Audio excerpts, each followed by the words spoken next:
তা আমি এইটুকু বুঝি যে আমার দেশের মানুষের যে পালস সেটা আমি বুঝি।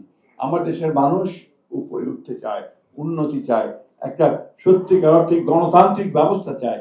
সেই গণতান্ত্রিক ব্যবস্থার মধ্যে দিয়ে কিন্তু সমস্ত বিষয়গুলোর সমাধানের পথ খুঁজে পাওয়া যাবে। অনেকে আজকাল অনেক কথা বলছেন, সংস্কার হচ্ছে। সংস্কার তো আমরা অনেক আগে উপলব্ধি করেছি। আমরা 2016 সালে আমরা প্রথম ভিশন 2030 দিয়েছি, যেখানে আমাদের সমস্ত পরিবর্তনের কথা, সংস্কারের কথা আমরা বিএনপির পক্ষ থেকে বলেছি, বেগম জিয়া বলেছেন। আমরা 22 সালে আমাদের নেতা তারেক রহমান সাহেব 31 দফা দিয়েছেন, যে 31 দফায় আজকে কিন্তু সমস্ত সংস্কারগুলো যে কমিটিগুলো হয়েছে সেই বিষয়গুলো নিয়ে আলোচনা চলছে। সুতরাং আমরা রাজনৈতিক দল হিসেবে আমরা অত্যন্ত সচেতন যে জনগণের যেটা প্রয়োজন এবং কালের যুগের সঙ্গে সঙ্গে পরিবর্তন আনা দরকার, রাষ্ট্র কাঠামোর যে পরিবর্তন আনা দরকার সে ব্যাপারে আমরা অত্যন্ত সচেতনভাবে আমরা সামনের দিকে এগোচ্ছি।